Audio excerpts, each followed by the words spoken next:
February 2026,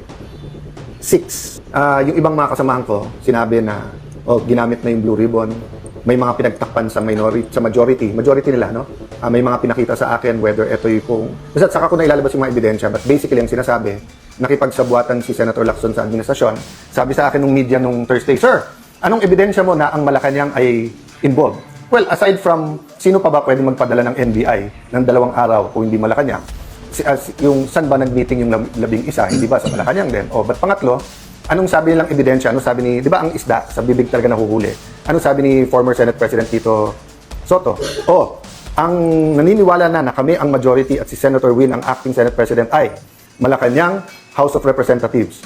Ikaw na nagsabi, Malacanang, kasama sa plano eh. Yun din ang sinabi ni Senator Win. Legitimacy has already been recognized by the Office of the President, by Malacanang. Senate President Alan Peter Cayetano ibinulgar kung paano nakipagsabuatan ang Malacanang sa grupo ni Ping Lacson at Tito Soto.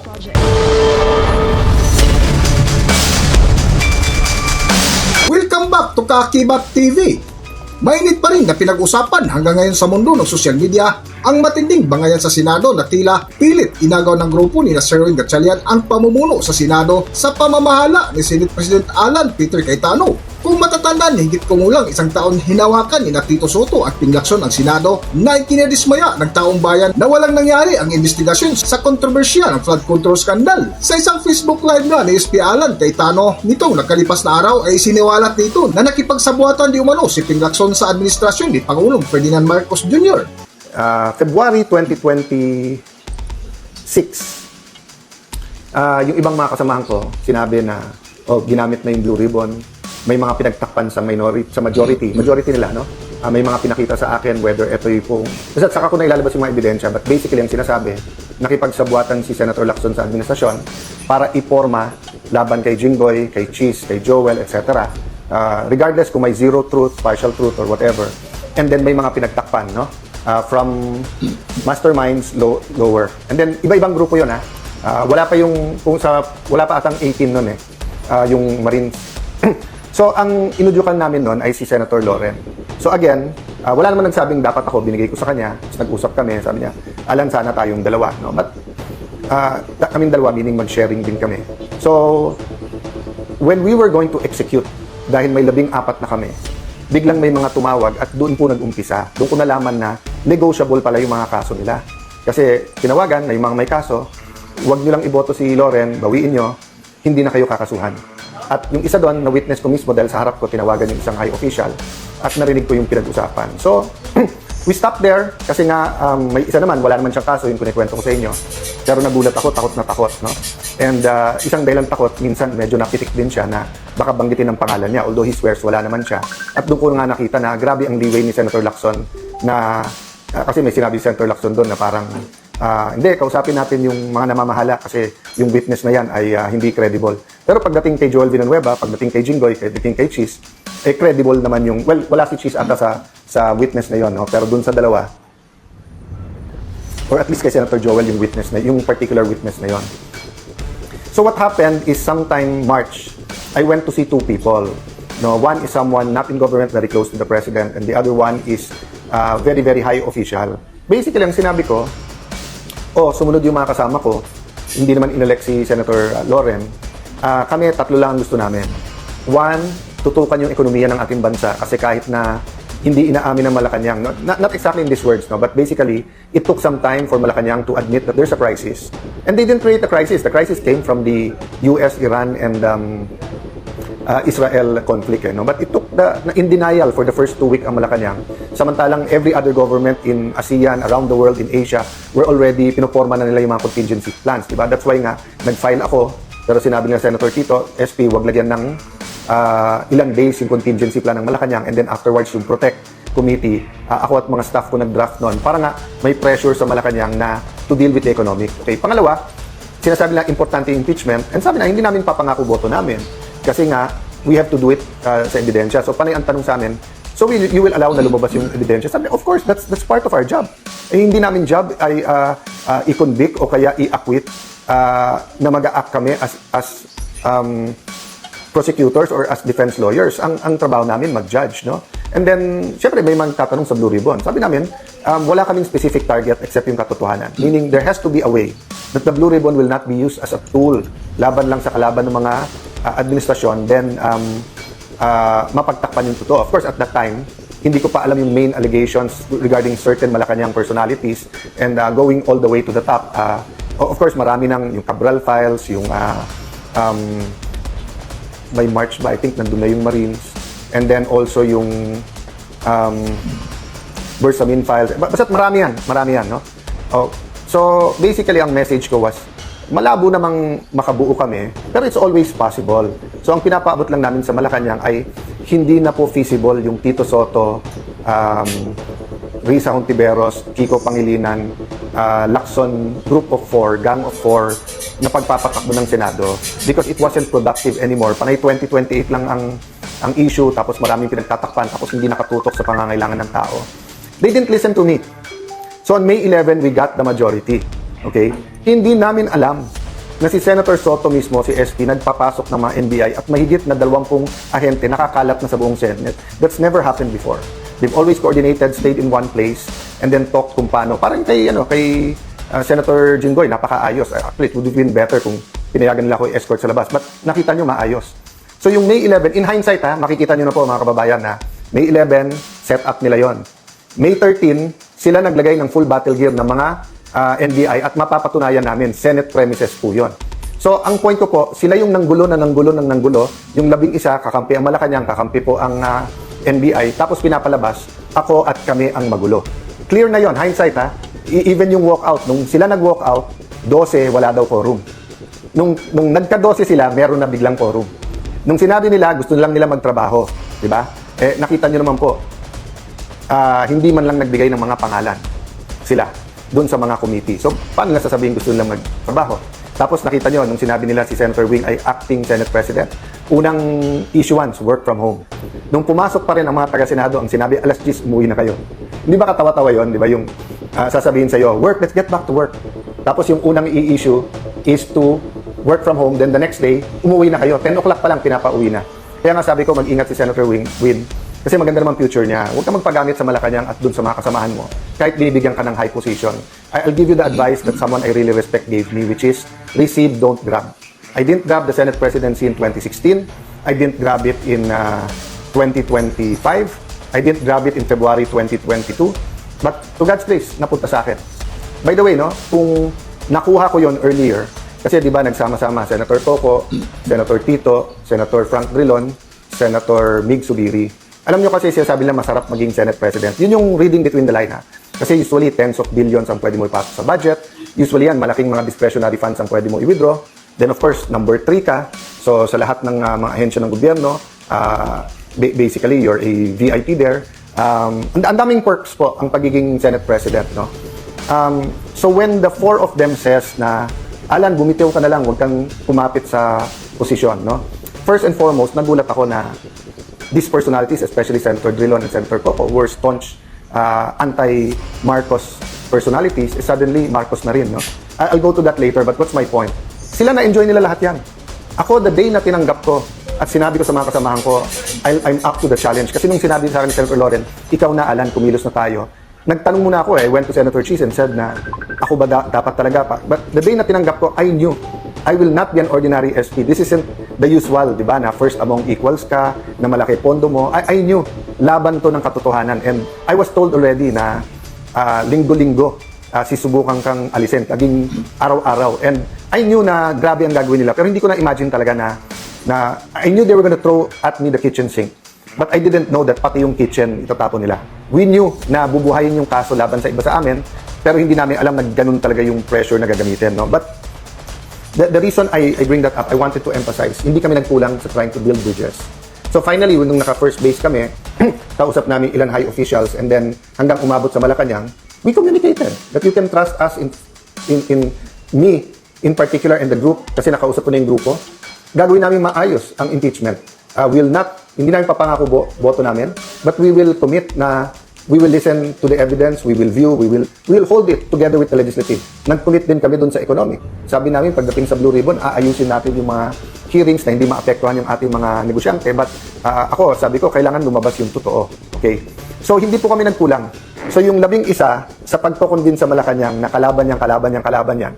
So, the problem is they kept on inching towards doing illegal and immoral things until we got to the situation we are in here today. So yun po yung basic context of how we got here today. But more important than the state of the Senate is the state of the nation. So let me go to that.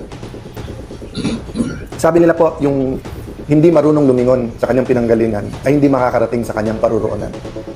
Sabi nila, history repeats itself. So nung sinabing never again, nagulat tayo bakit again. But I think all of us, not only those who voted for the Marcos Duterte team, but even those who didn't, were praying and hoping maging successful dahil ang success ng administrasyon na to ay success natin lahat. Anong naging problema? Slowly and clearly, a pattern of corruption was shown. And then, nung sinabi ng Pangulo, mahiya naman kayo, lumabas po dito yung pinakamalaking corruption scam sa Pilipinas, involving trillions of pesos, including stolen money of at least hundreds of billions of pesos. By the way, si Senator Joel was one of those who first warned about it. So, kung ang sasabihin nila, paano naging Pangulo yon dahil he warned about it. Well, winar ng Pangulo, that was, I think, SONA ng 2025. But si Joel has been warning since 2023, to be fair. Panahon pa ni Duterte, sinasabi niya na bantayan yung flood control sa Bulacan. So, what is the state of the nation? Remember when President Marcos Sr. was elected, he was very, very popular. No? I think he still is one of the greatest orators of the Philippines. And he knew our culture. Alam niya yung damdamin ng Pilipino eh. At alam niya nung mga panahon na yon, when communism was sweeping the world, when there was the Cold War, and then it was sweeping Southeast Asia. And if you look at Southeast Asia, it looked like a region na sigurado ang gera. With a conflict with Malaysia over, hindi pa yung South China Sea noon, yung Sabah pa. And then, iba-iba ang religion at iba-iba ang form of government, no, ng Thailand, Singapore and Malaysia had a problem. Thailand had a problem with its neighbors, di ba? Kaya kung hindi nga nagkaroon ng ASEAN, maaring naging war-torn ang ASEAN countries. But my point is, nagamit yung fear of communism, and then because from number 2 in the world sa ekonomiya, we were number 2, number 1 ang Japan sa region natin sa Asia, number 2 ang Pilipinas, then suddenly number 2, number 3 tayo sa bottom, di ba? After by the time na mag-EDSA revolution na. But the point is, ginamit yung economic crisis, ginamit yung class war, di ba? Yung oligarchs, yung control ng oligarchy sa Kongreso at sa ating ekonomiya, at yung komunista. So it was such a big fear that many accepted martial law, di ba? And that's how we lost our democracy.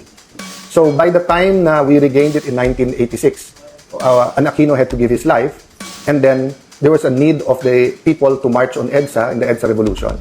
So fast forward, EDSA 1, EDSA 2, EDSA 3, iba-ibang stories, but we continued to fight corruption, and there were different kinds of abuses. But what's happening now? Basically, what's happening now is for the fear that magkaroon ulit ng Duterte administration, kampi na lang tayo lahat sa Malacanang. Diba? That's why sabi ko, meron tayong Marcos pa rin. These are the loyalists from the start. And of course, the Dutertes and Marcos ran together in 2022. But you've always had those who continue the legacy of President Cory Aquino and one of our country's heroes, Senator Benigno Aquino. Yung, whether you call them Dilaw, whether you call them yung halo-halo, yung Laban, PDP Laban, all these political parties, Dilaw tapos naging pink because nga nagkaroon ng mga issues during the Duterte time, no? Pero nagulat nga ako na gumising tayo isang araw, dalawa yung kampo. Kampo ng Duterte at yung Marcos pa rin na nagsama na yung Marcos na rin. And nagulat ako because even the extreme left, even some of the extreme right, yung mga fascista at saka yung ibang mga katulad ni Senator Lacson na more rightist ang ideology and then yung leftist ang ideology, yung dalawang faction nga nagkasundo eh. Mas mabuti yung mas extreme o yung affirmist kasi kahit papano nagkri-criticize din. But yung grupo nila Risa, Ontiveros, nila Ronald Llamas, talagang puring-puri na sa Marcos administration, no? So naging Marcos na rin. So nagulat din ako, people like Senator Drilon, people like Senator Coco. Yung Senator Coco may tampo sa mga Duterte. So never mind na lumalabas Marcos na rin, ang importante to prevent another Duterte administration. And I don't blame those who think that extrajudicial killing is a essential part of any Duterte administration. I don't take that against you. Yan yung paniniwala nyo. Iba paniniwala namin, iba tingin namin sa drug war, iba tingin nyo. But my point is this. In the same way that oligarchs, communism, and the economic crisis was used to lose our democracy, malayo na malapit na yung panahon na we're losing our democracy because of an economic crisis which is here, because of fear of another Duterte administration, and then because of the flood control na sobrang daming tatamaan sa ating lipunan. So, the moment of truth is coming, and I use it literally, the moment of truth. Ang issue ngayon, katotohanan. Democracy is also an issue, but the issue is truth. Do you want a Senate that will cover up the truth? So, pinipilit ni Senator Erwin Tulfo na mag-hearing sa Monday, even if we know that yung na bogus, peke, hindi totoo yung kanilang session, so hindi rin totoo na acting Senate President si Win Gatchalian at hindi rin siya totoong chairman ng Blue Ribbon Committee. Sa patuloy nga ng live ni SP Alan ay binalikan nito ang katanungan ng isang media kung paano mapatunayan ang ebidensya na ang Malacanang na naging involved sa grupo ng 11 senators na nahuli mismo sa sariling bibig dahil sa pinagsasabi. Sabi sa akin ng media nung Thursday, "Sir, anong ebidensya mo na ang Malacanang ay involved?" Well, aside from sino pa ba pwede magpadala ng NBI ng 2 araw kung hindi Malacanang? Yung saan ba nag-meeting yung 11, hindi ba sa Malacanang din? O ba't pangatlo, anong sabi nilang ebidensya? Anong sabi ni, di ba ang isda sa bibig talaga nahuhuli? Anong sabi ni former Senate President Tito Soto? Ang naniniwala na kami ang majority at si Senator Win ang acting Senate President ay Malacanang House of Representatives. Ikaw na nagsabi, Malacanang. Kasama sa plano eh. O yun din ang sinabi ni Senator Win. Para walang bulo sa bangko, sa mga empleyado, tanong natin sa civil service. So, yun po ang sinasabi kong, guys, kung mahal nyo si Senator Win, huwag nyo sirain yung kanyang future. Saka nakita ng Senate President, unang gagawin, imbitahin yung SILG, yung Secretary of Interior and Local Government para ayusin yung peace and order sa Senate. May sarili tayong USAA, may contingent tayo ng Marines PNP, may PNP sa labas. Pag kulang yon, you can request the PNP. Hindi mo pinapapunta yung SILG mismo. Ngayon naman, ang magde-decide kung sinong Senate President, hindi rules natin, hindi konstitusyon natin, civil service. Sino ba nag-appoint ng Civil Service Commission? Malacanang din, di ba? So, napakahirap po. But I'll offer you a solution, Senator Win. Mag-meeting tayo, may naiisip akong solusyon. Mahirap umanap tayo ng solusyon kung sino ang tunay na Senate President kasi yung 3 libro na hawak ko ay nagsasabing yung legitimate Senate President, yung nahalal nung 13. No? By the way, guys, let me go to that muna na mabilis. Ito, sabi po sa Philippine Constitution, hindi lang to sa rules, sa Philippine Constitution, nakalagay po dito, the Senate shall elect its President and the House of Representatives Speaker by a majority vote of all its members. Iba po yon sa sinasabi dito, a majority of each House shall constitute a quorum to do business, but a smaller number may adjourn from day to day. So yung a majority of each House and a majority of all its members, magkaiba yon. At sinasabi din dito po na, ito, meron po kasi dito yung about each House being able to pass its own rules, no?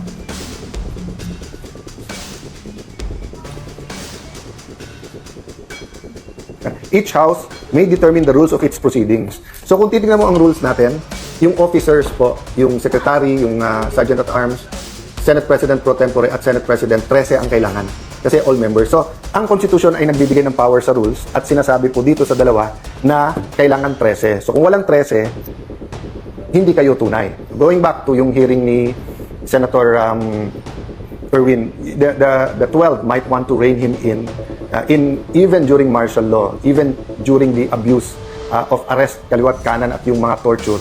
Wala pong high official na nagsabing, kwekwelyuhan ko yan, ako mismo arrestuhin ko yan, etc. So, you know, it's incredible that you'll have a human being speaking like that. Kaya sa sulat ni former Congressman Michael Defensor, dapat ang sagot namin ay simpleng umattend kayo sa legitimate na Blue Ribbon Committee dahil yun ang may legal protection.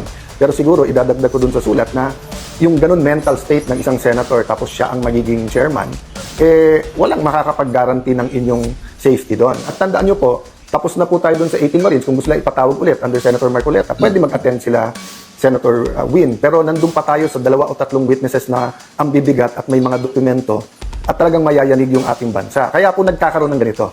Ang problema po, kaya sinabi kong malapit malayo, every time that the truth is about to come out, wini-weaken yung institutions. Winiken po ang House of Representatives, winiken po ang Senate. Sabi ni Senator Lacson, sirang-sira ng Senado. Ikaw naman sumira sa Senado through false testimony witness using the Blue Ribbon laban sa ating mga kasama. So, etong mga kaganapan ng May 11-13, Malacanang ang may control dyan sa NBI, hindi sa amin. Tapos iwa-whitewash nyo pa para sabihin wala ang mga NBI sa loob ng Senado. So, tama yung sinabi ni Senator Gringo. Pag armado ka at dapat nandun ka, wala ka doon at nandun ka, bakit papagalitan mo yung reaksyon? So he was talking about yung mga panahon ng kudeta. So kung may mga sundalo sa labas ng Malacanang, natural na magwa-warning shot ang mga taga Malacanang, paalisin ka. So ginulpi na nila ang isang taga-USAA, kinabol nila ang isang senador sa loob ng Senado.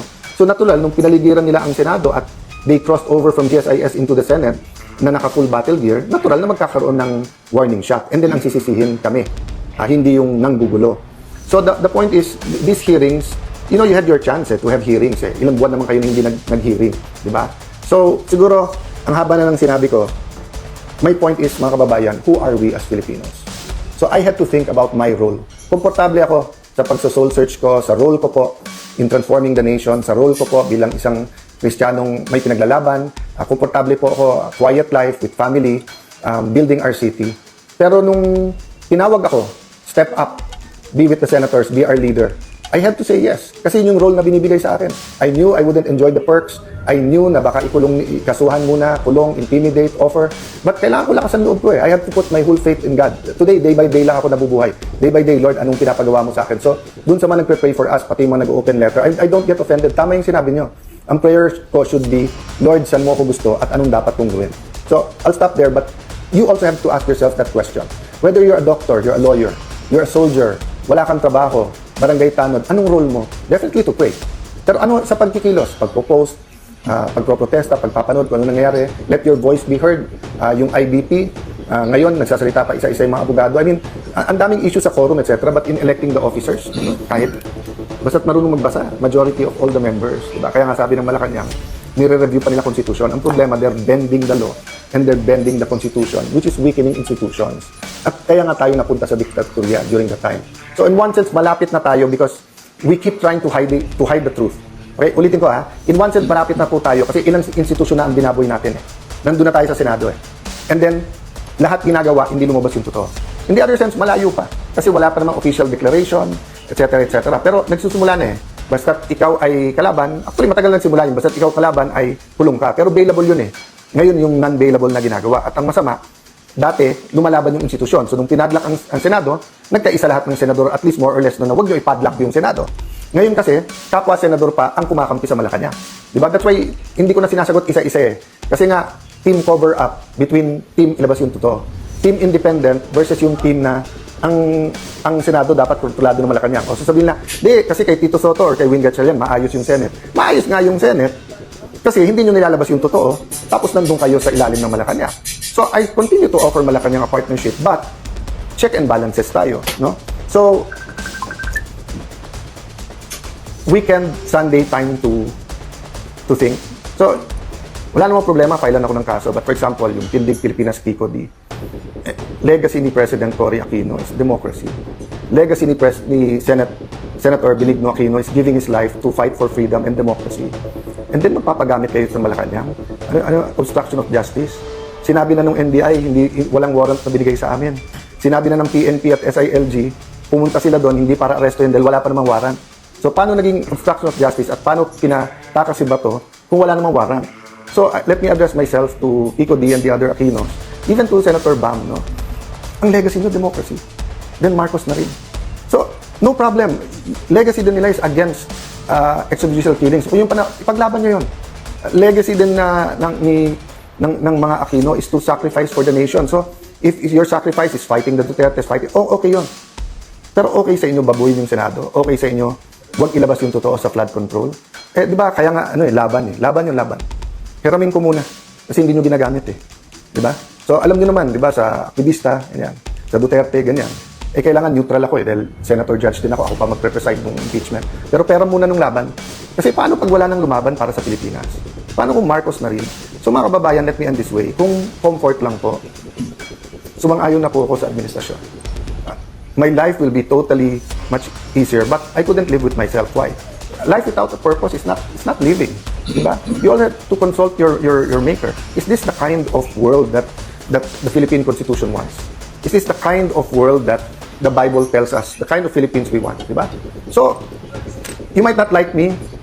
You might not agree with my politics. I'm not perfect. Some of you might not even trust me. And if I'm wrong, then tama feelings nyo. But what if I'm right? How many of us didn't listen to the science in 1970s? And what happened for 20 years? So what if I'm wrong now? You don't have to like me. My stay as Senate President is limited. But every day that I'm here, laban po tayo. So, hindi natin kalaban ang Malacanang. Pero kalaban natin kasinungalingan. Kalaban natin yung nagpupunit ng pahina ng konstitusyon. So, mga kababayan, tonight, tomorrow, let's say a prayer. But let's ask ourselves, who are we? Anong identity natin? Paano natin maitutuloy yung laban? Hindi pwedeng everyday may bagong issue na lang. Issue May 11, habulin si Bato. Issue May 13, NBI attack the Senate o hindi. Issue ng walkout, 12 kayo, okay. Nung kami hindi dumating, 12 kayo, okay. Tapos, para hindi mapag-usapan yung testimony ng 18 Marines, magme-meltdown, magbabalistik si Erwin Tulfo. Tapos, para yun ang news. Tapos bukas, tapos tatakutin lahat ng mga empleyado ng Senado na bibit-bitin, kakasuhan. Ulitin ko yung sinabi ko sa media, lahat ng kapangyarihan nasa kanila. Ang nasa aming katotohanan. But despite that, I'm willing to tonight and tomorrow we'll be thinking of a way. Paano po hindi maipit ang mga empleyado? Paano po na yung mga bangko masunod ng tama? Anong tamang legal remedies natin? On that aspect, we can talk and find a way. Pero when it comes to truth, ibabalik ko ngayon sa majority yun. You really believe what you're preaching about the flood control? You really believe na after putting to jail some to get the quorum, they won't put more in jail to get... Gagawin kasi 18 na lang ang senador para 12 convicted na. At pagkatapos nun, manipulate na naman yung numero at saka yung konstitusyon para palitan yung konstitusyon. Again, if I'm wrong, then baliwalayin nyo lahat ng sinabi ko. I'm just one other politician telling you garbage. But if I'm correct, and I hope that I am not correct, then we have to put faith into our actions. Kailangan natin lumaban at kailangan natin humanap ng paraan para ipakita na hindi tayo papayag na muli pong ikulong ang ating demokrasya, na muling nakawin ang freedom ng bawat Pilipino. Sa pangako nga ni Senate President Alan Peter Cayetano ay ipaglaban nila ang kanilang karapatan bilang majority sa Senado at ipaglaban nila na mailabas ang katotohanan. Para sa buong kwento, narito ating panoorin at pakinggan kung paano nahuli na nakipagsabuatan ang administrasyon sa grupo ng Sherwin Gatchalian Black na pilit agawin ang kapangyarihan ng Senado sa pamumuno ni Senate President Alan Peter Cayetano. Narito ang video. Legitimacy has already been recognized by the office of the president, by Malacanang, by the House of Representatives. Hanggang dito na lang muna ang ating video at kung nagustuhan nyo, huwag kalimutan mag-subscribe at pindutin nyo na rin ang notification bell para ma-notify kayo sa ating susunod na video. Maraming salamat!